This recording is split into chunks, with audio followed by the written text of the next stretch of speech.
మా ప్రియ పరలోకపు తండ్రి, మీ శ్రేష్టమైన, ఘనమైన, ఉన్నతమైన నామానికి స్తోత్రములు చెల్లిస్తూ ఉన్నాము. మమ్మలను మీరు ఎంతగానో ప్రేమించి నీ కుమారుని శిలువ మరణము ద్వారా మా జీవితాలకు మీరు అనుగ్రహించిన రక్షణకై స్తోత్రము తండ్రి. మా రక్షణను మేము కొనసాగించుకోవటానికి నీ పరిశుద్ధాత్మను మాలో ఉంచి నీ వాక్యమని ఆహారము ద్వారా మమ్మలను బలపరుస్తూ నిత్య జీవము కొరకై మమ్మలను మీరు సిద్ధపరుస్తున్న విధానముకై వందనాలు చెల్లిస్తున్నాం. మరోసారి నీ వాక్యము దగ్గరకు వస్తున్నాము తండ్రి. నీ పరిశుద్ధాత్మ సహాయము వాక్యాన్ని బోధిస్తున్న నాకు అనుగ్రహించండి. వినుచున్నవారు మీ వాక్యము చేత మేలు పొంది తృప్తిపరచబడి నీ యందు బలమైన విశ్వాసముతో కొనసాగునట్లు సహాయము చేయమని యోధా రాజులను గురించి మేము మాట్లాడుకుంటున్నప్పుడు అనేకమైన సంగతులను మాకు తెలియచేస్తున్నారు. ఈరోజు కూడా మీరు మాకు కొన్ని సంగతులను తెలియచేయమని ప్రార్థిస్తూ యేసు క్రీస్తు ప్రభు పేరట ప్రార్థించి స్తుతించి వేడుకుంటున్నాము తండ్రి. ఆమేన్. ప్రభునందు ప్రియమైనటువంటి దేవుని వారలారా, దైవ గ్రంథములో నుండి మనం గత కొన్ని దినాలుగా యోధా రాజుల చరిత్రను గురించి మాట్లాడుకుంటూ వస్తూ ఉన్నాం. ఇశ్రాయేలు రాజులను గురించి చెప్పుకున్నాము. ఇశ్రాయేలు రాజులు దేవుని దృష్టిలో భ్రష్టులై అష్షూరు రాజ్యానికి అప్పగించబడిన వారిగా ఉన్నారు. వారు అష్షూరు రాజ్యములో చెరలోనే ఉన్నారు. యోధా రాజ్యములో పరిపాలన జరుగుతున్న ఈ కాలములో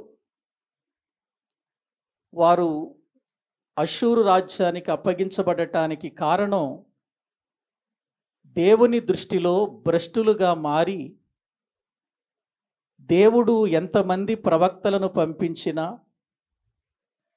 ఎంతమంది చేత హెచ్చరిక చేసినా వారి యొక్క జీవితాలు మార్పు చెందకపోవటం ప్రియులారా చాలా విచారకరమైనటువంటి విషయమని మనం తెలుసుకోవాలి. ఇక యూదా రాజుల దగ్గరకు వస్తే ఇప్పటి వరకు మనము 17 మంది రాజులను గురించి మాట్లాడుకున్నాం. వీరిలో కూడా ఎక్కువ మంది భ్రష్టుల లిస్టులోనే ఉన్నారు తప్ప దేవునికి అంకితమై దేవుని మాటలకు విధేయులై బ్రతికిన వారిలో కొంతమందే మనకు కనబడుతున్నారు. ఇక ఈ యూదా రాజ్యము క్లైమాక్స్కి వచ్చేసింది.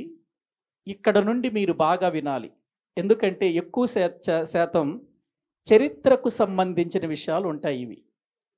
కనుక మీరు బహు జాగ్రత్తగా ఈ మాటలు వింటే ఇవి మనకు ఎంతో ఉపయోగపడతాయని నేను మీకు తెలియచేస్తున్నాను. దేవుని వాక్య భాగములో యోషియా ఒక మంచి రాజుగా కనబడిన తర్వాత, యోషియా తర్వాత యెహోయాహాజు అతని కుమారుడు రాజు అవటం మనం దేవుని వాక్యములో నుండి చూసాం.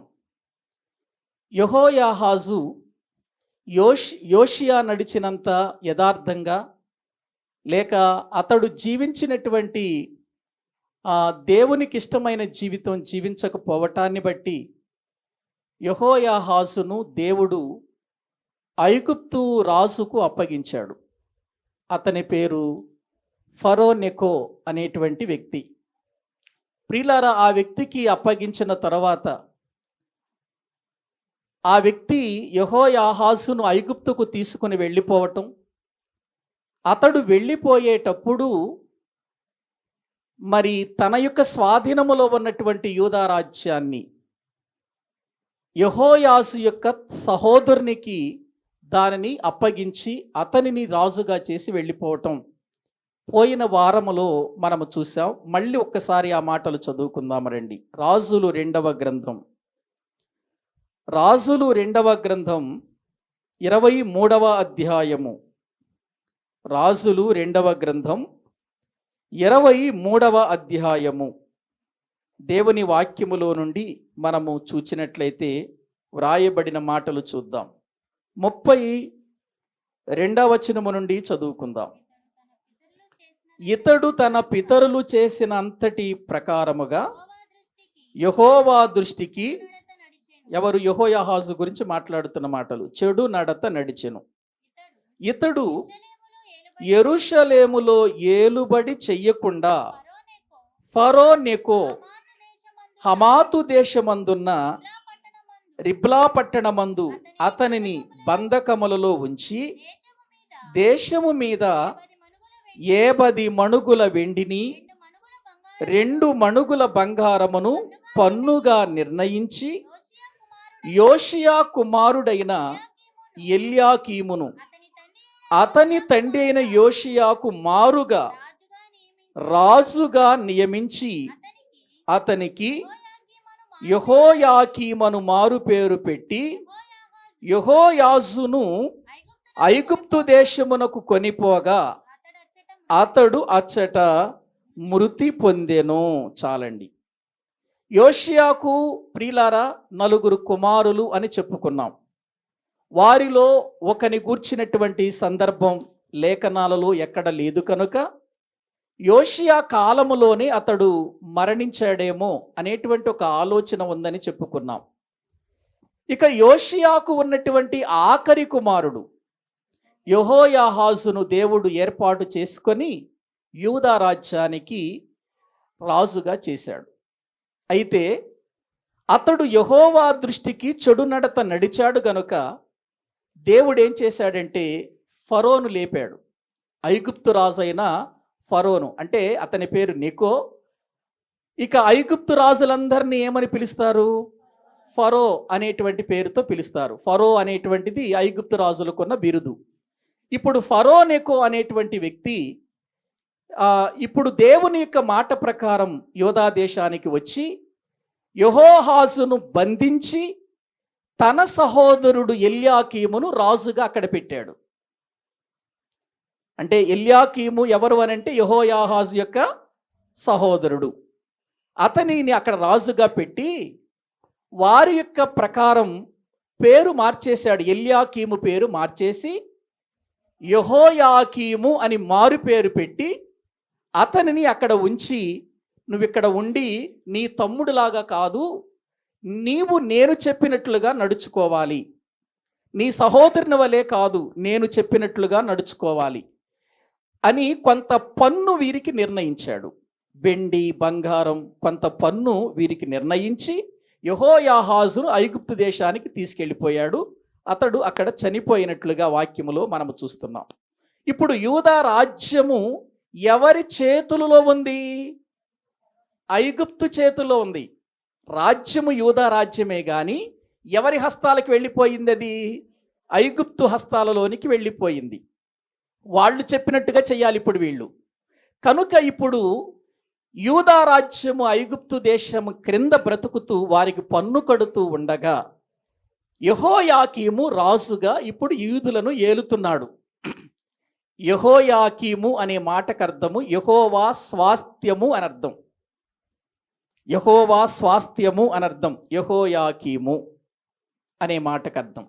ఇప్పుడు యెహోయాకీము యూదులను పరిపాలన చేస్తూ ఇతడు ప్రియులారా దేవుని యొక్క దృష్టిలో ఎలా బ్రతికాడు, ఇతని చరిత్ర ఏంటి అనేది మనం తెలుసుకోవాలంటే 3 గ్రంథాలలోనికి మనం వెళ్ళాలి. ఒకటి రాజుల గ్రంథమైతే, రెండవది దినవృత్తాంతములు 2వ గ్రంథమైతే, 3వది ఇర్మియా గ్రంథములో మనం వెళ్ళాలి. ఎందుకంటే ఈ 2 పుస్తకాలలో కంటే, అంటే రాజులు దినవృత్తాంతములు 2వ గ్రంథం, ఈ 2 పుస్తకాల కంటే మనకు ఎక్కువ ఇతని గురించి తెలిసేది ఇర్మియా గ్రంథంలో తెలుస్తుంది. ఎందుకంటే యోషియా కాలము 13 సంవత్సరాల నుండి యూదులకు ప్రవక్తగా ఎవరున్నారు? ఇర్మియా ప్రవక్త కదా. యోషియా 13 సంవత్సరాల కాలము పరిపాలన చేస్తున్న కాలములోనికి, ఆ కాలంలో వచ్చాడు ప్రవచించటానికి ఇర్మియా. అప్పటి నుండి తన కుమారుడని యెహోయాహాజు కాలములో ఇర్మియా ప్రవక్తే. ఇప్పుడు అతని సహోదరుడైన ఎల్యాకీము కాలములో కూడా ప్రవక్త ఎవరు? ఇర్మియానే ప్రవక్తగా వారికి ప్రవచనాలు చెబుతున్న వాడిగా మనము చూస్తూ ఉంటున్నాం.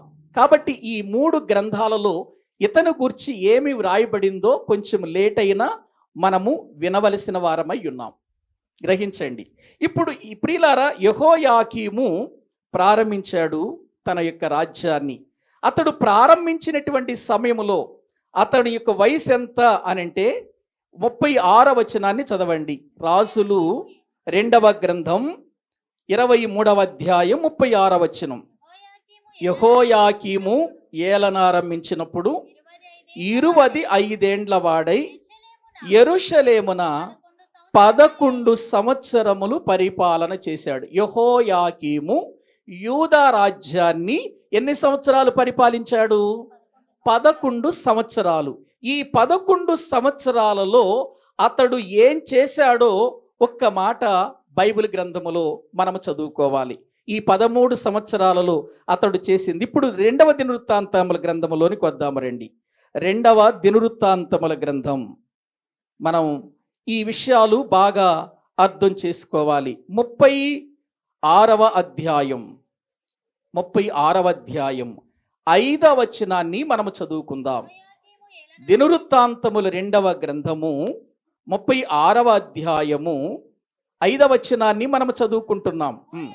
యెహోయాకీము ఏలనారంభించినప్పుడు 25 ఏండ్ల వాడై యెరూషలేములో 11 సంవత్సరములు ఏలెను.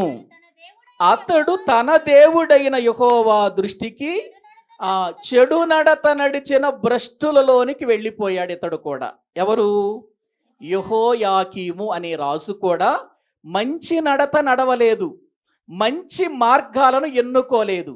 దేవుడు చెప్పిన విధానములో నడవకుండా భ్రష్టులు నడిచిన మార్గములో, చెడు నడత నడిచినటువంటి వారి మార్గములోనికి ఇతడు వెళ్ళాడు. ప్రియులారా, వెళ్ళాడు. ఇక్కడ మనం గుర్తించాలి, ఇతడు చెడు నడత నడిచాడు అనే విషయం మాత్రమే ఇక్కడ మనకు రాయబడింది. కానీ అతడు నడిచిన నడత ఎటువంటిదో మనము తెలుసుకోవాలంటే ఇప్పుడు ఇర్మియా గ్రంథములోనికి వెళ్ళాలి. ఒక్కసారి రండి వెళదాం. ఇర్మియా గ్రంథం దేవుని వాక్యములో నుండి మనకు ఎక్కువగా అతని గురించి వ్రాయబడినటువంటి విషయాలు మనకు కనబడతాయి. 22వ అధ్యాయం ఇర్మియా గ్రంథము 22వ అధ్యాయము 13వ వచనము నుండి చదువుకుందాం. నీతి తప్పి తన నగరును స్థాపించువానికి శ్రమ, న్యాయము తప్పి తన మేడగదులను కట్టించుకొనుచు జీతమియ్యక తన పొరుగువాని చేత ఊరకయే కొలువు చేయించుకొను వానికి శ్రమ. వాడు విశాలమైన మేడగదులు. వాడు ఎవరు? యెహోయాకీము గురించి చెబుతున్న మాటలు ఇవి. మీరు కిందకు వచ్చిన తర్వాత అర్థమవుతుందిలేండి. చూడండి, వాడు విశాలమైన మేడగదులు గల గొప్ప మందిరమును కట్టించుదుననుకొని విస్తారమైన కిటికీలు చేసుకొనుచు దేవదారు పలకలను దానికి సరంబి వేయుచు ఇంగిలీకముతో రంగు వేయుచునున్నాడే. నీవు అతిశయపడి దేవదారు పలకల గృహమును కట్టించుకొనుట చేత రాజు వగుదువా? నీ తండ్రి అన్నపానములు కలిగి, నీ తండ్రి అంటే యోషియా గురించి మాట్లాడుతున్నాడు. యెహోయాకీము తండ్రి ఎవరు? యోషియా కదా. నీ తండ్రి అన్నపానములు కలిగి నీతి న్యాయములను అనుసరించుచు క్షేమముగా ఉండలేదా? అతడు దీనులకును దరిద్రులకును న్యాయము తీర్చుచు సుఖముగా బ్రతికెను. అలాగును చేయుటే నన్ను తెలుసుకునుట కాదా? ఇదే యెహోవా వాక్కు. అయితే నీ దృష్టియు నీ కోరికయు అన్యాయముగా లాభము సంపాదించుకొనుట ఎందే, నిరపరాధుల రక్తము ఒలికించుట ఎందే నిలిచియున్నది. అందుకొరకే నీవు జనులను బాధించుచున్నావు, అందుకొరకే బలత్కారము చేయుచున్నావు. కావున యోషియా కుమారుడగు యెహోయాకీమును యూదారాజును గూర్చి యెహోవా ఇలాగు సెలవిచ్చుచున్నాడు. చూసారా, ఇప్పుడు మనం పైన చదువుకున్నటువంటి విషయాలన్నీ ఎవరి గూర్చి వ్రాయబడిన మాటలు, చెప్పబడిన మాటలు? యెహోయాకీమును గూర్చి చెప్పబడిన మాటలండి. యెహోయాకీము ఏం చేస్తున్నాడు? నీతి తప్పి ప్రవర్తించాడు. ప్రియులారా, 13వ వచనం నుండి మనం చదువుకుంటే, న్యాయము తప్పి ప్రవర్తించాడు. నీతి తప్పాడు, న్యాయము తప్పాడు. ఒక రాజు నీతి తప్పినప్పుడు, ఒక రాజు న్యాయము తప్పినప్పుడు రాజ్యం బాగుంటుందా? రాజ్యములో ఉన్న ప్రజలు బాగుంటారా? ఆలోచించండి. రాసే నీతి న్యాయములు తప్పితే, రాసే సరి అయిన విధానములో బ్రతకకపోతే ప్రజలను ఎలా మంచి స్థితిలో నడిపిస్తాడు? మంచి మార్గములో నడిపిస్తాడు. ఇతడు ఏమనుకున్నాడంటే, చాలా గొప్ప మేడగదులు కట్టుకోవాలి, నా కోసం ఒక మందిరం కట్టించుకోవాలి అని అనుకుంటున్నాడు. చూడండి ప్రియులారా, మందిరం ఎవరికి కట్టాలి? దేవునికి కట్టాలి మందిరం. దేవుని మందిరాన్ని బాగు చేశాడు కదా యోషియా, తన తాత, తన తండ్రి. అతని మార్గమును తప్పి ఇతడు తన కొరకు మందిరం కట్టుకోవాలి. అందుకని చాలా కిటికీలు తయారు చేశాడు, చాలా విధాలుగా నీతి న్యాయములను విడిచిపెట్టేశాడు. దేవుడు మోషే, ప్రియులారా, ఇర్మియా ప్రవక్తను పంపించి చెబుతున్నాడు, నీ తండ్రి నీతి న్యాయాలను అనుసరించాడు కదా, చక్కగా క్షేమంగా ఉన్నాడు, మంచిగా బ్రతికాడు, నీ తండ్రి మార్గములు ఎందుకు నడవట్లేదయ్యా నువ్వు? ఇప్పటికైనా నువ్వు నడువు, నీ జీవితాన్ని నేను దీవిస్తాను, నిన్ను నేను బాగు చేస్తాను అని అన్నాడు. అయినా వినలేదండి. వినకుండా అతడు ఏం చేశాడంటే, తన కోరిక చొప్పున 17వ వచనం, అయితే నీ దృష్టియు నీ కోరికయు అన్యాయముగా లాభము సంపాదించే విధానములు వెళ్ళిపోయాడు. తన దృష్టికి తన యొక్క ప్రియుల కోరికలు నెరవేర్చుకోవటానికి రాజయ్యాడు ఇతడు. దేవుడి తన్ని నిలబెట్టింది ఎందుకు? యెహోయాకీముగా ఎందుకు రాజుగా చేశాడు? యూదుల రాజుగా ఎందుకు చేశాడు? తన ఇష్టాన్ని నెరవేర్చుకోవటానిక? తన కోరికలు తీర్చుకోవటానిక? తన ఇష్టం వచ్చినట్లుగా బ్రతకటానిక? కాదు. కానీ ఇతడు అలాగూ బ్రతుకుతూ ఉన్నాడు. జనులను బాధించేవాడిగా మారిపోయాడు. చాలా ప్రమాదకరమైనటువంటి వ్యక్తిగా మారిపోయాడు యెహోయాకీము. యెహోవా స్థాపించును అనేటువంటి అర్థము కలిగిన ఇతని జీవితములో స్థాపించవలసిన వాడే చతికిల పడిపోయాడు. స్థాపించవలసిన వాడే దేవునికి దూరం అయిపోయాడు. ఇంకేం స్థాపిస్తాడు? ఆలోచించండి. ఇతడు నిరపరాధుల రక్తాన్ని చిందించాడు. మీరు అక్కడ నుండి 22వ అధ్యాయము నుండి మీరు ప్రతి అధ్యాయములో 52వ అధ్యాయం వరకు చూడండి, యెహోయాకీము పేరు కనబడుతూనే ఉంటుంది మనకి ఎక్కువ శాతం. 52వ అధ్యాయము వరకు యెహోయాకీము పేరు కనబడతానే ఉంటుంది ఇర్మియా గ్రంథంలో. ఎందుకంటే ఇతడు చేసిన దుర్మార్గత దేవునికి బాధ పుట్టించింది, బాధ కలిగించింది. యూదులకు రాజుగా ఉన్నాడు, అసలు ధర్మశాస్త్రం అనేది చేతితో పట్టుకోలేదండి. ఇతడు పట్టుకోలేదు. నీతి న్యాయములను తప్పి అతడు జీవిస్తూ ఉండగా ఇర్మియా వెళ్ళి ప్రకటన చేస్తే ఇర్మియా మాటలు కూడా పట్టించుకోకపోగా ఇర్మియాను బహు బాధ పెట్టినటువంటి వారిలో ఒకడుగా యెహోయాకీము కనబడతాడండి. ఇర్మియా అసలు ఎటువంటి ప్రవక్త అండి? విలాప ప్రవక్త. ఆయన నిజంగా వీరికి దేవుని మాటలు చెప్పి మంచి మార్గములో నడిపించటానికి వివాహం కూడా వదులుకొని, వివాహము చేసుకోకుండా తన జీవితాన్ని పూర్తిగా దేవునికి సమర్పించి వెళ్ళి ప్రజలకు ప్రకటించాడు, వీళ్ళని మంచి మార్గములోనికి తీసుకురావాలని. దేవుని మాట వినకుండా ఇర్మియాను చాలా బాధలు పెట్టారండి. వీళ్ళు చాలా బాధలు పెట్టారు ప్రవక్త అయినటువంటి ఇర్మియాను. ఎంతో బాధలు పెట్టినప్పుడు ఇర్మియాను తీసుకుని వెళ్ళి బందీఖానాలు వేస్తే దేవుడు ఇర్మియాతో మాట్లాడతాడు, ఇర్మియా, నీవు ఈ బందీఖానాలో ఉండి నేను చెప్పే మాటలు వ్రాయించుమయ్యా అని చెబుతాడు.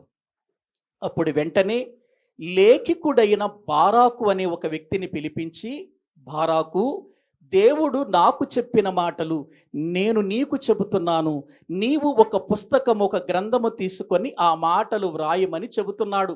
ప్రియులారా, అప్పుడు వెంటనే బారాకు అనేటువంటి వ్యక్తి ఇర్మియా చెప్పే మాటలన్నిటినీ వ్రాసి ఈ మాటలు రాబోయేటువంటి ఈ యొక్క దేవుని ఉగ్రత ఎంత తీవ్రంగా ఉంటుందో ప్రజలకు తెలియచేయటానికి ప్రజల యొద్దకు తీసుకుని వెళ్ళి వీటిని చెప్పు అని ఇర్మియా చెబుతాడు. ఎటు నేను బందీఖానాలో వేశారు నన్ను, నేను బయటకు వచ్చే అవకాశం లేదు. కాబట్టి బారాకు, దేవుడు చెప్పిన మాటలన్నీ నువ్వు రాసావు కదా, రాసిన ఈ మాటలన్నీ తీసుకెళ్ళి ప్రజలకు వినిపించు, పెద్దలకు వినిపించు, రాజుకు వినిపించు.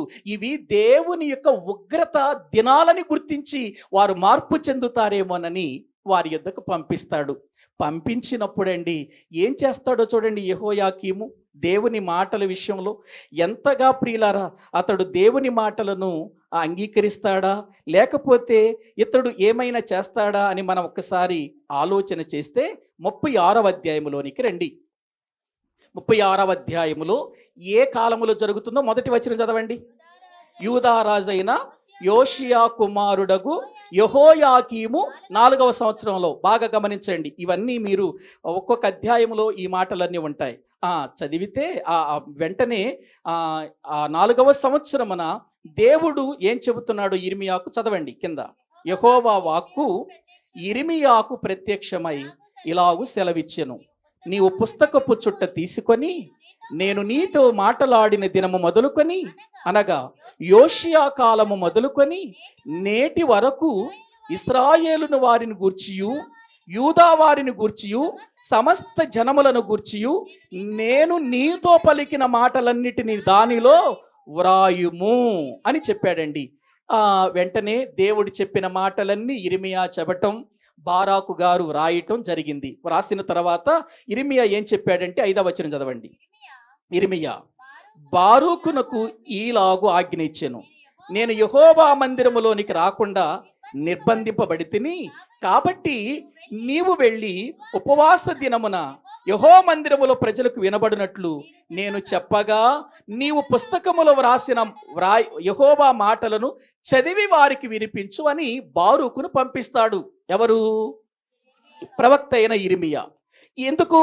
ఈ మాటలైనా చదివి వాళ్ళు ఏమైనా బాగుపడతారేమో, ఈ మాటలైనా చదివి యెహోయాకీం అనే రాజు బుద్ధి ఏమైనా తెచ్చుకుంటాడేమో, ప్రజలలో ఏమైనా మార్పు వస్తుందేమోనని దేవుడు చెప్పగా వ్రాశాడు. ఎప్పటి నుంచి రాయమన్నాడు? యోషియా దినములలో నువ్వు ప్రవచించిన నాటి నుండి, నువ్వు ప్రవచించటం ప్రారంభించిన నాటి నుండి నేను చెప్పే మాటలు వ్రాయి అని ఇర్మియాకు చెప్పటం, ఇర్మియా చెబితే బారూకు లేఖికుడుగా ఉండి వ్రాయటం.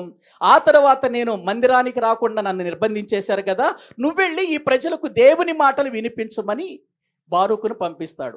బారూకు వెళతాడు. దేవుని మందిరములో ఇర్మియా చెప్పిన మాటలన్నీ దేవుని మాటలు గనుక అవన్నీ వారికి చెబుతాడు. వారిలో కొంతమంది భయపడతారు, కొంతమంది దాన్ని తీసుకోరు. ఆ తరువాత తీసుకొని వెళ్ళి రాజుగారి ఎదుటికి వెళ్ళిపోద్ది. ఈ పుస్తకం ఒకరి నుంచి ఒకరికి రాజుగారి దగ్గరికి వెళ్ళిపోద్ది. రాజుగారు చక్కగా శీతల కాలములో శీతల రూములో ఉండి చక్కగా ప్రియులారా అతడు ఈ గ్రంథపు మాటలు చదువుతూ ఉండగా వింటాడండి. 4 పేజీలు విన్న తర్వాత ఏమైందో కానీ ఏం చేస్తాడో చూడండి ఒకసారి. ప్రియులార వాక్య భాగములో మనము చూస్తే వ్రాయబడినటువంటి మాటలు 36వ అధ్యాయము 23వ వచనం చదువుకుందాం. యహూది 3-4 పుటలు చదివిన తర్వాత, పుటలు అంటే పేజెస్ కదా, పేజీలు అన్నమాట. 3-4 పుటలు చదివిన తర్వాత రాజు చాకుతో దానిని కోసి కొంపటిలో వేయగా ఆ కొంపటిలోనున్న అగ్ని చేత అది బొత్తిగా కాలిపోయెను. ఏవండి, దేవుడు చెప్పిన మాటలను ఏం చేశాడండి రాజు? విని బాగుపడవలసిన వాడు, విని జీవితాన్ని దిద్దుకోవలసిన వాడు, ప్రజలను సరియైన మార్గములో నడిపించవలసిన వాడు ఏం చేశాడు? చాకుతో కోసేశాడటండి. చాకుతో కోసి అక్కడ కొంపటి ఉంటే ఆ కొంపటిలో వేసి దేవుని వాక్యమనే ఈ ఇర్మియా గ్రంథాన్ని ఏం చేశాడో తెలుసా? కాల్చి వేశాడు. ప్రియులారా, ఈరోజు మనము చదువుకుంటున్న ఈ ఇర్మియా గ్రంథం 2వసారి రాసిందండి. మొదటిసారి వ్రాసిన పుస్తకాన్ని రాజుగారు ఏం చేశాడు? కాల్చేశాడు. చాకుతో కోసి కాల్చేశాడు. దేవునికి బాధ కలిగింది, కోపం వచ్చింది. వీళ్ళు బాగుపడతారని కదా నా ప్రవక్తను పంపించి నా మాటలు వాళ్ళకి తెలియచేసింది, వీళ్ళ జీవితాలు దిద్దుకుంటారనుకుంటే రాజే ఇదిగో నా విషయంలో, నా మాటల విషయంలో ఇంత అశ్రద్ధ చూపించాడేంటి? చాలా దేవునికి వేదన కలిగింది. అక్కడున్న కొంతమంది పెద్దలు, రాజా కాల్చొద్దయ్యా, అవి దేవుని మాటలయ్యా, కాల్చొద్దయ్యా, అవి దేవుని మాటలయ్యా అని చెబుతూనే ఉన్నారండి. అయినా వాళ్ళ మాట వినకుండా కాల్చేశాడండి. కాల్చేశాడు. ఎందుకంటే నేను చెప్పేవన్నీ ప్రియులారా మీరు ఇంటికెళ్ళిన తర్వాత వరుసగా చదువుకోండి, ఉంటాయి అవన్నీ. ఇప్పుడు అవన్నీ చెప్పటానికి సమయం కాదు గనుక. కాల్చివేసిన తర్వాత మళ్ళీ దేవుడు ఇర్మియాతో చెప్పాడు, ఇర్మియా, రాజు నా మాటలను కాల్చివేశాడు కదా, వీళ్ళంతం దగ్గర పడింది, వీళ్ళంతము దగ్గర పడేంత వరకు ఈ మాటలు ఉండాలి కనుక మరలా తిరిగి ఆ మాటలు వ్రాయి అని అన్నాడు. మళ్ళీ రాయి, ఇంకా మరి కొన్ని సంగతులు చెబుతాను, ఈ విషయాలన్నీ కూడా వ్రాసేయి అని చెప్పగా మళ్ళీ ఇర్మియా దగ్గర కూర్చొని బారూకు ఇర్మియా చెప్పిన మాటలన్నిటినీ రాస్తాడండి. మళ్ళీ రాస్తాడు. మొదటి గ్రంథం ఏమైపోయింది? కాల్చివేయబడింది. కాబట్టి మళ్ళీ ఆ మాటలన్నీ వ్రాస్తాడు. ప్రియులారా, ఆ కాల్చి వేసినందుకు జరిగినటువంటి విషయం ఏంటో 28వ వచనం నుండి చదవండి. నీవు మరి ఒక గ్రంథము తీసుకొని యూదారాజైన యెహోయాకీము కాల్చిన మొదటి గ్రంథములో వ్రాయబడిన మాటలన్నిటినీ, ఏవండి ఒక్కసారి మీరు ఆలోచించండి, మొదటిగా వ్రాయబడిన మాటలన్నిటినీ గుర్తుపెట్టుకొని మళ్ళీ వ్రాయాలంటే కష్టతరమైన పని కాదది. కానీ ఇర్మియా గారికి ఎట్లా గుర్తుందో ఒకసారి ఆలోచించండి. మనకి ఇవాళ చెప్పిన వాక్యమే రేపు గుర్తుండదు. ఏమండి, మందిరం అయిపోయిన తర్వాతే జ్ఞాపకం ఉండదు. ఇప్పుడు గ్రంథం రాయాలి. ఇతడు ఇర్మియా గారు గ్రంథం రాయాలి. మళ్ళీ రెండవసారి వ్రాయమంటున్నాడు. ఆ గ్రంథములో వ్రాయబడిన మాటలన్నిటిని దానిలో వ్రాయము, మరియు యూదారాజైన యెహోయాకీమును గూర్చి నీవీ మాట చెప్పవలెను. యెహోవా సెలవిచ్చునదేమనగా, బబులోను రాజు నిశ్చయముగా వచ్చి ఈ దేశమును పాడు చేసి అందులో మనుషులనైనను జంతువులనైనను ఉండకుండా చేయునని ఇందులో నీవేలా వ్రాసితివని చెప్పి నీవు ఈ గ్రంథమును కాల్చేసావే. అందుచేత యూదారాజైన యెహోయాకీమును గూర్చి యెహోవా ఈ మాట సెలవిచ్చుచున్నాడు, దావీదు యొక్క సింహాసనం మీద ఆసీనుడగుటకు అతనికి ఎవడును లేకపోవును. అతని శవము పగలు ఎండపాలు, రాత్రి మంచు పాలైపోతుంది. అతని శవం. చూసారా, దేవుని గ్రంథాన్ని కాల్చివేసినందుకు వచ్చిన శాపం యెహోయాకీముకి. ఏంటి ఆ శాపం? నీవు దేవుని గ్రంథాన్ని, దేవుని మాటలను కాల్చివేశావు. ఈరోజు కూడా చాలా మంది ప్రియులారా దేవుని యొక్క గ్రంథాన్ని కాల్చేస్తున్నారు, దేవుని గ్రంథాన్ని కాళ్ళతో త్రొక్కుతున్నారు, దేవుని గ్రంథాన్ని ఇష్టం వచ్చినట్లుగా చింపేస్తున్నారు. ఈ కార్యాలు చేసే ప్రతి ఒక్కడికి దేవుని శిక్ష తప్పదు అనే విషయాన్ని మీకు జ్ఞాపకం చేస్తున్నాను. మనము మౌనంగా ఉండి వారి విషయంలో ప్రార్థన చేద్దామంతే. తొక్కనివ్వండి, ఎంతకాలం తొక్కుతారో, ఎంతకాలం కాల్చేస్తారో కాల్చేయనివ్వండి. ఒక్క ఇర్మియా మాటలు కాల్చివేసినందుకే యెహోయాకీము అనే రాజు మీదకి ఏమొచ్చింది చెప్పండి? శిక్ష వచ్చింది. 66 పుస్తకాలు కలిగిన గ్రంథాన్ని కాల్చివేస్తే శిక్ష పొందకుండా ఉంటాడా ఎవడైనా ఈ భూమి మీద? ప్రియులారా, ఆలోచించండి ఈ విషయాలు. ఈ రీతిగా అతడు దేవుని గ్రంథాన్ని కాల్చివేసి రాబోయే ఉగ్రతను గూర్చి తెలుసుకొని బాగుపడవలసిన వాడు, దిద్దుకోవలసిన వాడు, దేవుని మాటలు ప్రియులారా కాల్చివేసినందువలన అతని మీదికి, తన ఇంటి వారి మీదికి ఏమొచ్చింది చెప్పండి? శిక్ష. అతని శవాన్ని గురించి కూడా దేవుడు మాట్లాడుతున్నాడు. ప్రియులారా, అతని శవము పగటి వేళ ఎండపాలైపోద్దట, రాత్రి వేళ మంచు పాలైపోతుందంటే పాతి పెట్టడానికి కూడా ఎవడు దగ్గరికి రావట్లేదన్నమాట. యెహోయాకీము జీవితాన్ని మనం చూస్తే పాతి పెట్టడానికి కూడా ఎవడు రాకుండా అది పారవేయబడిన శవంగా మిగిలిపోయింది. పగటి వేళ ఎండ పాలైపోతుంది, రాత్రి వేళ మంచు పాలైపోయే రీతిగా దేవుడు చేయబోతున్నాడు అని ఇర్మియా ద్వారా ప్రకటించాడండి. ఏమండి, ఎంత భయంకరంగా ప్రకటించిన తర్వాత అయినా మారకుండా ఉన్నాడంటే అసలు ఎంత కఠినాత్ముడో యెహోయాకీము. ఇంత ప్రకటించిన తర్వాత అతడు ప్రియులారా జీవితంలో మార్పు చెందకుండా ఉన్నాడంటే ఎంత భయంకరం. ఇటువంటి పరిస్థితులలో ఇటు ప్రక్కేమో ఇశ్రాయేలీలు అష్షూరు రాజ్యంలో ఉన్నారు కదా, చెరలో ఉన్నారు కదా, అష్షూరు రాజ్యంలో చెరలో ఉన్నారు కదా. అష్షూరు రాజ్యాన్ని, ఐగుప్తు రాజ్యాన్ని ప్రియులారా మించి బబులోను దేశము ఆధిక్యతలోనికి వచ్చేస్తుంది అప్పటికి. బబులోను దేశం ఆధిక్యతలోనికి వచ్చేస్తుంది అప్పటికేనండి. ఎందుకంటే ఇప్పుడు ఇశ్రాయేలీలు అష్షూరు రాజ్యంలో ఉండిపోయారు చెరలో. ఐగుప్తీయుల బానిసత్వంలో వీళ్ళున్నారు. ఎవరు? యూదులు ఉన్నారు. ఇప్పుడు ఈ రెండు రాజ్యాలను మించిన రాజ్యంగా బబులోను రాజ్యం పరిగణించబడుతుంది. అప్పుడు దేవుడు బబులోను రాజు అయినటువంటి నెబుకద్నెజరును ప్రియులారా ఆ బబులోను రాజును రేపాడు. చూడండి ఒక్కసారి 27వ అధ్యాయం, ఇర్మీయా గ్రంథం 27వ అధ్యాయం. ఒక్కసారి మొదటి వచనం చదవండి, తర్వాత చెబుతాను నేను. యోధారాజైన యోషియా కుమారుడగు యెహోయాకీము ఏలనారంభించినప్పుడు యెహోవా యొద్ద నుండి వాక్కు ఇర్మీయాకు ప్రత్యక్షమై ఇలాగు సెలవిచ్చెను. యెహోవా నాకు ఈ ఆజ్ఞ ఇచ్చుచున్నాడు, నీవు కాడిని పలుపులను చేయించుకొని నీ మెడకు కట్టుకొనము. ఈ సంగతులన్నీ దేవుడు చెబుతున్నాడు. ఎవరి గురించి? యెహోయాకీమును గూర్చి, యోధా రాజ్యాన్ని గురించి చెబుతున్నాడు. అప్పుడు జరిగిన విషయం ఏంటో ఒక్కసారి చూద్దాము రండి. 6వ వచనం. ఇప్పుడైతే దేశములన్నిటినీ నా దాసుడగు బబులోను రాజైన నెబుకద్నెజరు వశము చేయుచున్నాను. దేశములన్నిటినీ అన్నాడు. చూడండి, నా దాసుడు అంటున్నాడు. ఏంటండి నెబుకద్నెజర్ని దేవుడు? నెబుకద్నెజరు ఎవరు? యోధా రాజా కాదు. ఎవరు ప్రియులారా? ఏ రాజు? అన్యదేశపు రాజు కదా. అన్యదేశపు రాజు. ఇప్పుడు ఆ రాజును దేవుడు రేపుతూ ఏమంటున్నాడంటే నా దాసుడైన నెబుకద్నెజరు అంటున్నాడు. ఎందుకన్నాడు తెలుసా?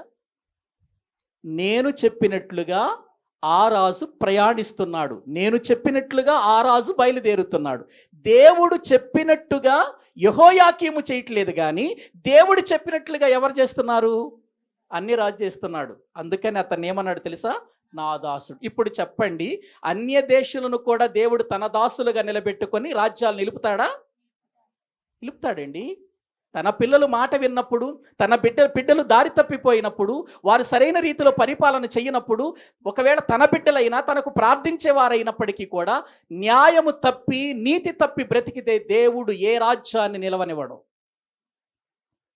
ఇప్పుడు అన్ని రాజ్యాన్ని తీసుకొచ్చి నిలబెట్టాడు. చూడండి, ఇక్కడ నా దాసుడు అని అంటున్నాడు అని ప్రకటన ప్రియులారా ప్రవచిస్తున్నాడండి. అప్పుడు బబులోను సామ్రాజ్యం దేశములన్నిటికీ ఒక గొప్ప సామ్రాజ్యంగా మారపోతుంది. కనుక దేవుడు బబులోను రాజును రేపి ఇప్పుడు యోధా రాజ్యం మీదకి వెళ్ళమన్నాడు. మొదటిసారి దండయాత్ర జరుగుతున్న సమయం ఇది. గమనించండి, ఇది యెరూషలేము మీద, ఇదిగో యోధా రాజుల మీద, రాజ్యం మీద మొదటిసారి దండయాత్ర జరుగుతున్న సమయం ఇది. ఎప్పుడు? బబులోను రాజు కాలములో బబులోనీలను దేవుడు రేపుతున్నాడు. ఇప్పుడు బబులోను రాజును పంపిస్తానని చెప్పాడు కదా, రేపాడని చెప్పాడు కదా. రండి, రాజులు 2వ గ్రంథం దేవుని వాక్యములో మనము చదువుకున్నటువంటి వాక్య భాగాన్ని పరిశీలన చేస్తే 24వ అధ్యాయం మొదటి వచనం నుండి చదవండి. యెహోయాకీము దినములలో బబులోను రాజైన నెబుకద్నెజరు యెరూషలేము మీదికి వచ్చెను. యెహోయాకీము అతనికి దాసుడై 3 ఏండ్లు సేవ చేసిన తరువాత బబులోను దేశస్థులు ఎవరి మీదకి వచ్చేసారు? ఇప్పుడు యూదా రాజ్యం మీదకి వచ్చేసారండి. ఇప్పుడు యెహోయాకీము ఎవరికి దాసుడైపోయాడు? బబులోనుకి అయిపోయాడు. ఇప్పుడు ఐగుప్తు నుంచి మళ్ళీ ఇప్పుడు ఎవరికి దాసుడైపోయాడు? బబులోనుకు దాసుడైపోయాడు. సరే, జాగ్రత్తగా పరిపాలన చెయ్యి అని అతడు మొదటిసారి వచ్చి అతడు ఏం చేశాడంటే కొంతమంది మనుషులను తీసుకొని కొంత ప్రియులారా ఆ మందిరములో ఉన్న ఉపకరణాలు తీసుకొని అతడు వెళ్ళిపోయినటువంటి సందర్భం ప్రియులారా మనకు కనబడుతుంది. మొదటిసారి బబులోనీయులు యూదుల మీదకు దండెత్తొచ్చారు. ఈ వెళ్ళిపోయిన తర్వాత 3 నెలలు, 3 సంవత్సరాల 3 నెలలు ఉందా, 3 ఏండ్లు ఏమండి అతనికి దాసుడుగా ఉన్నాడు, పన్ను గడుతున్నాడు, బాగానే ఉన్నాడు. తర్వాత తిరుగుబాటు చేసేసాడు యెహోయాకీము. అరే నువ్వు నాకు దాసుడుగా ఉండి నేను చెప్పినట్లు చెయ్యకుండా నా మీదే తిరుగుబాటు చేస్తావా అని ఏం చేశాడో తెలుసండి దేవుడు? ఇతనిని బంధించి యెహోయాకీమును బంధించి ఈడ్చుకొని వెళుతున్నాడు. ఇప్పుడు ఈడ్చుకొని వెళుతున్నాడు. ఎవరిని? యెహోయాకీమును ఈడ్చుకొని వెళుతున్నాడు. వెళ్ళేటప్పుడు కొంతమంది ప్రజలను కూడా తన వెంట తీసుకుని వెళుతున్నాడు. ఆ మొదటిసారి వెళ్ళిన గుంపులో ఉన్నవారే దానియేలు, షడ్రకు, మేషకు, అబేద్నెగోలు. మొదటిసారి దండయాత్ర. అందుకే మిమ్మల్ని జాగ్రత్తగా వినమన్నాను నేను. బబులోనుకు అప్పగించేస్తున్నాడు. ఇక పూర్తిగా దేవుడు బబులోనుకు ఈ యొక్క రాజ్యాన్ని ఏం చేయబోతున్నాడు? అప్పగించబోతున్నాడు. ఇశ్రాయేల్ రాజ్యాన్ని ఎవరికి అప్పగించేశాడు? పూర్తిగా అష్షూరు రాజ్యానికి అప్పగించేశాడు కదా. ఇక ఇశ్రాయేలీలు వాళ్ళ చేతిలో బానిసలుగా ఉన్నారు. ఇప్పుడు వీళ్ళని ఎవరి చేతికి అప్పగించబోతున్నాడు? బబులోనుకు అప్పగించబోతున్నాడు. వచ్చినప్పుడు వీళ్ళు ప్రియులారా వాటిని తీసుకొని వెళ్ళినట్లుగా దేవుని వాక్యములో మనము చూస్తున్నాం. వచ్చారు, మందిరములో ఉపకరణాలు తీసుకున్నారు. ఆ ఉపకరణాలన్నీ తీసుకొని కొంతమందిని ప్రజలను తీసుకొని వెళ్ళిపోయారు. ప్రియులారా వెళ్ళిపోయారు. వెళ్ళినప్పుడు వీళ్ళను కూడా తీసుకెళ్ళిపోయాడని చెప్పాను కదా. మొదటి దండయాత్రలో ఎవరెవరు వెళ్ళారు? దానియేలు, షడ్రకు, మేషకు, అబేద్నెగో. ఒకసారి దానియేలు గ్రంథములకు వెళదాం రండి. 1వ అధ్యాయము 1వ వచనం. త్వరగా నేను ముందుకు వెళ్ళిపోతాను చూడండి ప్రియులారా. దానియేలు గ్రంథము 1వ అధ్యాయం 1వ వచనం చదవండి.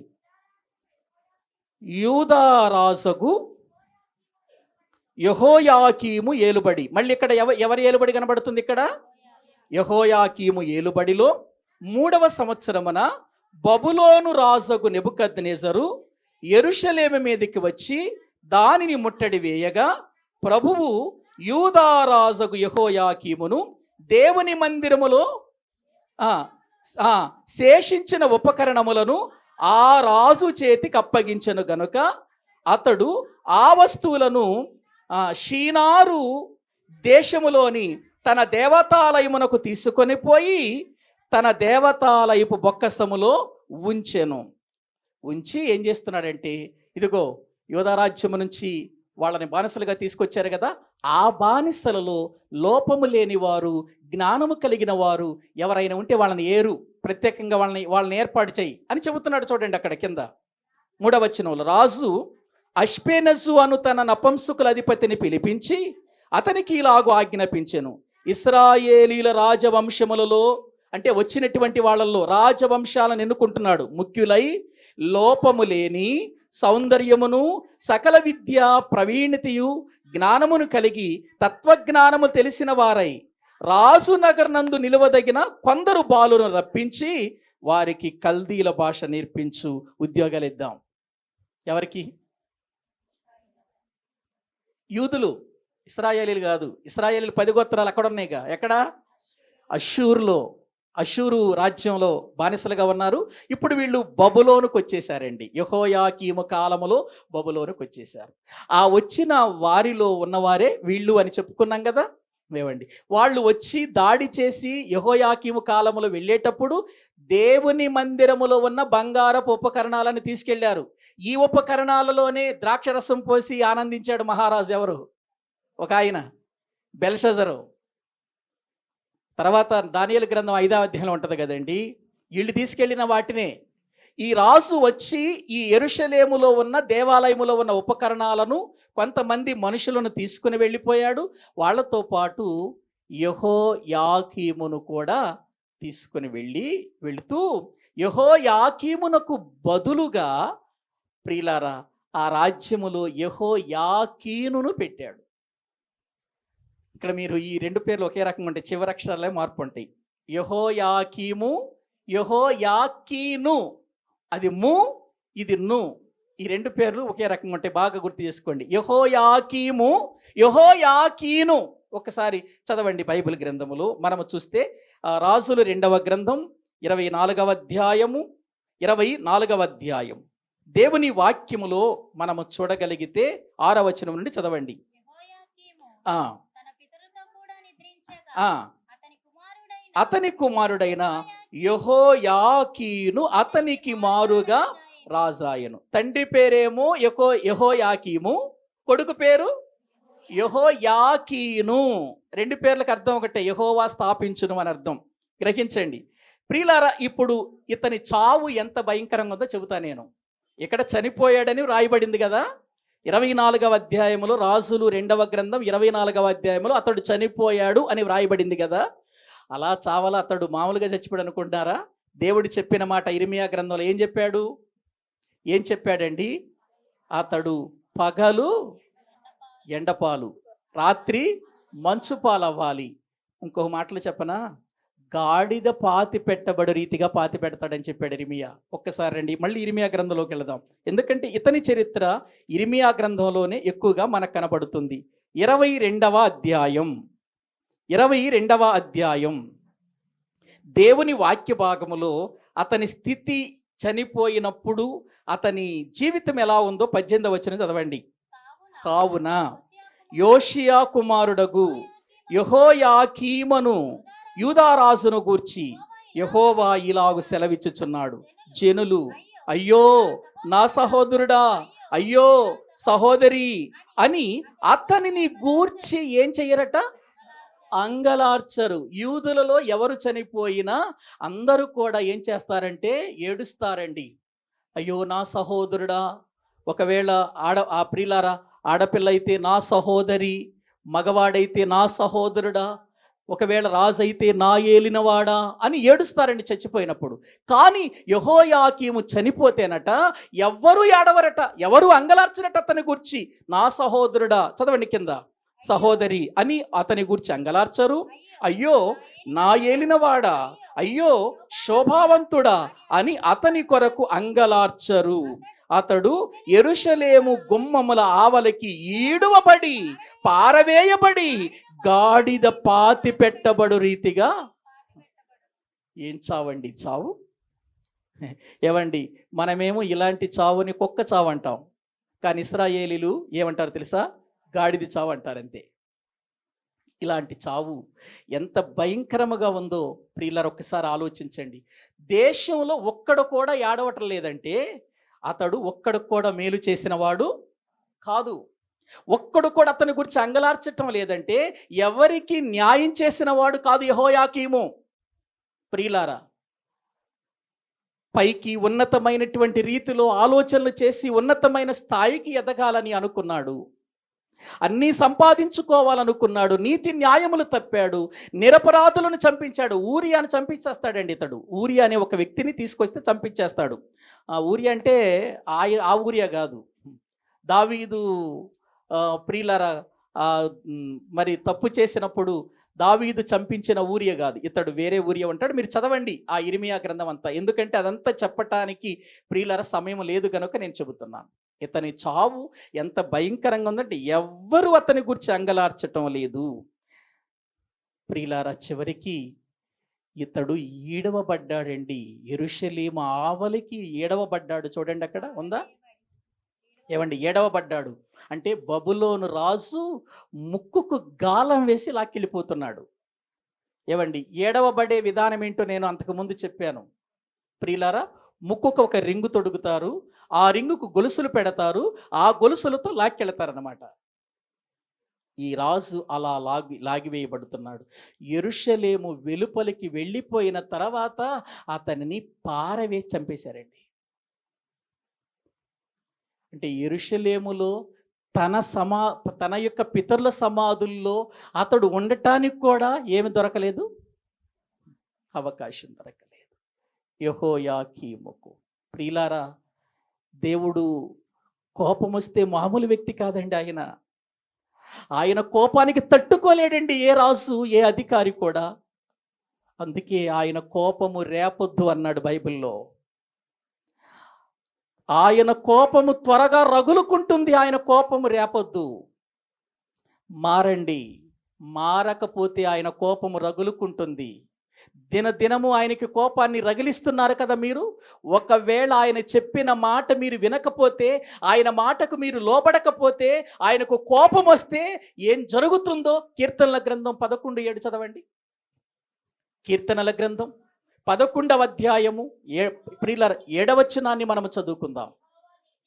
యెహోవా నీతిమంతుడు.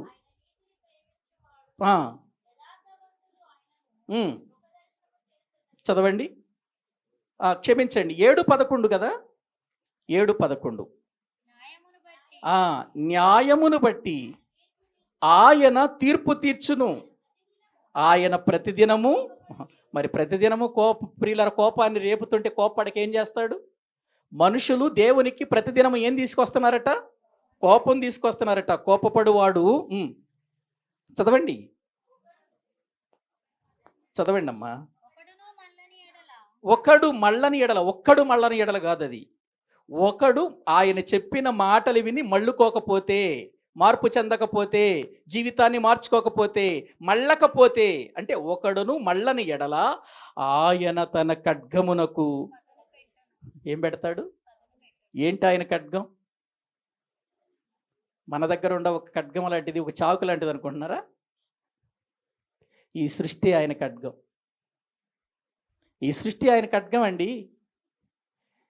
తన ఖడ్గమునకు పదును పెట్టుచున్నాడు. ఒకడు దేవుని మాట విని మళ్ళకపోతే, జీవితాన్ని దిద్దుకోకపోతే, సరి చేసుకోకపోతే పదును పెడుతున్నాడు. పదును పెడుతున్నాడు అంటే అర్థం ఏంటి?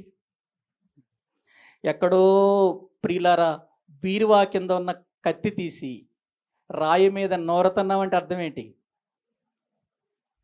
ఏమండి, ఎక్కడో మూలన పడేసాం దాన్ని, ఒకరోజు తీసాము దాన్ని, ఆ కత్తిని తీసాం. బండ మీద నోరుతున్నామంటే అర్థం ఏంటి? దాంతో ఏదో పని ఉంది, ఏదో బలి కాబోతుంది. ఆ కత్తికి ఏదో కత్తికి బలి కాబోతుంది. ఇప్పుడు దేవుడు కూడా ఈ సృష్టిని నూరుతున్నాడు తెలుసా? ఈ సృష్టిని నూరుతున్నాడు ఆయన. ఎందుకో తెలుసా? ఆయన తీర్పులతో, ఖడ్గముతో ఆయన రాబోతున్నాడు. ప్రియులారా, ప్రతి దండన చేయటానికి యేసుక్రీస్తు రాబోతున్నాడు. గ్రహించండి. ఇక్కడ చదవండి. ఆయన తన ఖడ్గమునకు పదును పెట్టుచున్నాడు, తన విల్లు ఎక్కుపెట్టి దానిని సిద్ధపరిచి ఉన్నాడు. వాని కొరకు మరణ సాధనములను, ఏ సాధనాలు? మళ్ళని వాడికి ఎటువంటి పరిస్థితులు ఉన్నాయో ఒకసారి ఆలోచించండి. మరణ సాధనములు. మరణ సాధనాలా? అవి ఎలా ఉంటాయి? బండి మీద ప్రయాణం చేస్తున్నావండి, బండి మీద ప్రయాణం చేస్తున్నావు, మంచిగానే వెళుతున్నావు, బాగానే వెళుతున్నావు, ట్రాఫిక్ ఏమీ లేదు ప్రియులారా. కానీ టైర్ బరస్ట్ అయిపోయింది, కింద పడ్డావు, చిన్న దెబ్బే తగిలింది, చచ్చిపోయావు. ఇప్పుడు నీకు మరణ సాధనం ఏదయ్యింది? బండి మరణ సాధనం అయ్యింది. నడిచి వెళుతున్నటువంటి నీ జీవితంలో ప్రయాణిస్తూ వెళుతూ ఉండగా ప్రియులారా క్రింద పడ్డావు, పడిపోయావు, చచ్చిపోయావు. ఏ దెబ్బ తగలలేదు, ఎటువంటి ప్రమాదం జరగలేదు, చచ్చిపోయావు. ఏంటి? నీ శరీరమే నీకు మరణ సాధనంగా మారిపోయింది. ఒక బస్సులో ప్రయాణం చేస్తున్నావు. ఆ బస్సులో ప్రయాణం చేస్తున్నప్పుడు ఆ బస్సు యాక్సిడెంట్కి గురైపోయింది. ఆ యాక్సిడెంట్లో నువ్వు మాత్రమే చనిపోయావు, మిగిలిన వాళ్ళంతా దెబ్బలతో బయటపడ్డారు. కారణం ఏంటి? బస్సే నీకు ఏ సాధనం అయిపోయింది? మరణ సాధనం. ఇవన్నీ ఇలా మనం చెప్పుకుంటూ వెళితే మరణ సాధనాలు సిద్ధపరుస్తున్నాడు ఆయన. ఆయన మాట వినకపోతే, ఆయన మాట విని మళ్ళకపోతే మరణ సాధనాలు అదే చేస్తున్నాడు. యెహోయాకీము నా మాట వినలేదు, నా ప్రవక్తను పంపించిన నా మాట వినలేదు, ఒక పుస్తకము రాయించి, ఒక గ్రంథాన్ని రాయించి నా మాటలని వింటే బాగుపడతావని ఆ గ్రంథములో ఉన్న మాటలు నీకు వినిపించిన దాన్ని కాల్చేశావు. నా మాటలు నువ్వు లెక్క చేయలేదు కదా, నీ చావు గాడిద చావు చేస్తాను చూడు. దేవుడండి ప్రియులారా, అతడు చనిపోయినప్పుడు ఒక్కడ కూడా ఏడవలేదండి. అతడు యెరూషలేములో నుండి వెలుపలికి ఈడువబడి పారవేయబడి, చూడండి ఆ మాటలు మళ్ళీ చదవండి ఇర్మియా గ్రంథములో. అయ్యో అయ్యో అతన్ని గూర్చి అంగలార్చరు. అయ్యో నా ఏలినవాడా, అయ్యో శోభావంతుడా అని అతని కొరకు అంగలార్చరు. అతడు యెరూషలేము గుమ్మముల ఆవలకి ఈడవబడి పారవేయబడి గాడిద పాతి పెట్టబడు రీతిగా. ప్రియులారా, ఎడవబడ్డాడు, పారవేయబడింది ఆ శవం. పారవేయబడిన ఆ శవం ప్రియులారా కొన్ని రోజులు అలాగే ఉందండి. పగటి వేళ ఎండకు, రాత్రి వేళ మంచుకు తడిసిపోతూ ఉంది. ఎండపాలవుతుంది, ఎండిపోతుంది ఆ శవం. రాత్రి వేళ మంచు పడుతుంది, కుళ్ళిపోతుంది ఆ శవం. ఎవడు దాన్ని పట్టించుకోవటం లేదు. అందుకే ప్రియులారా, దేవుని కోపం రేపకూడదండి. మనం దేవుని కోపాన్ని రేపకూడదు. దేవుడు మనల్ని రక్షించుకుంది ఆయన గ్రంథంలో ఉన్న మాటలను చదివి విని వాటి ప్రకారం నడవాలని కదా 66 పుస్తకాలు కలిగిన ఈ గ్రంథాన్ని మన చేతికిస్తే దీన్ని ప్రక్కన పడేస్తున్నామా? దీని గురించి అసలు ఆలోచించట్లేదా? ఒకసారి ఆలోచించండి. ఆ రీతిగా అతడు ప్రియులారా యెహోయాకీము యెరూషలేము వెలుపలి వరకు ఈడ్చుకుంటూ వెళ్ళిపోయారంటే ఒక్కసారి మీరు ఆలోచించండి. అదేమన్నా 1 కిలోమీటర్ దూరం, 1/2 కిలోమీటర్ దూరం అనుకుంటున్నారా? యెరూషలేము గుమ్మాలు దాటే వరకు ఈడ్చుకుంటూ వెళ్ళిపోయారండి. ఏవండి, చచ్చిన ఒక కుక్కను మనము పారవేయటానికి ఎలా ఈడ్చుకుని వెళ్ళిపోతామో అంతకంటే హీనంగా ఈడ్చుకుని వెళ్ళిపోతున్నారు బ్రతికిన యెహోయాకీమును. ఈడ్చుకుంటూ ఈడ్చుకుంటూ వెళ్ళిపోయి యెరూషలేము వెలుపల ఆ యొక్క ప్రియులారా వ్యక్తిని శవంగా చేసి పారవేసేసి వచ్చారు. ఎవరు పట్టించుకోలేదు ఆ శవాన్ని. ఆ తర్వాత కుళ్ళిపోయిన శవాన్ని ఎలాగో ప్రియులారా తీసుకొచ్చారు. ఒక గాడిదని పాతిపెట్టినట్టుగా, ఒక జంతువును పాతిపెట్టినట్టుగా పాతిపెట్టేశారే తప్ప అతని గూర్చి అసలు బాధపడిన వాడు దేశంలో ఒక్కడు కూడా లేడు. అయిపోయింది. ఇశ్రాయేలు ప్రియులారా యోధా రాజ్యం యొక్క చరిత్రకు క్లైమాక్స్ వచ్చేసిందని చెప్పింది. అందుకే నేను మొదటిసారి బబులోను దేశపు రాజు వచ్చేసాడు. కొంతమందిని తీసుకుని వెళ్ళిపోయాడు. వెళ్ళిపోతూ దేవుని ఆలయంలో ఉన్న ఉపకరణాలు కూడా తీసుకెళ్ళిపోయాడు. ప్రియులారా బబులోను దేశంలో బానిసత్వానికి వెళ్ళిపోయారు వీళ్ళు. ఆలోచించండి. దేవుని కోపం రేపకండి. దేవుని చిత్తమేంటో ఎరిగి వాక్యము విన్న కొలది మనము భయపడదామండి. దేవునికి భయపడదామండి. లోబడిపోదామండి ఆయన మాటలకు. ఇష్టపడిపోదామండి ఆయన మాటలకు. జీవితాలను సమర్థించుకోవద్దండి.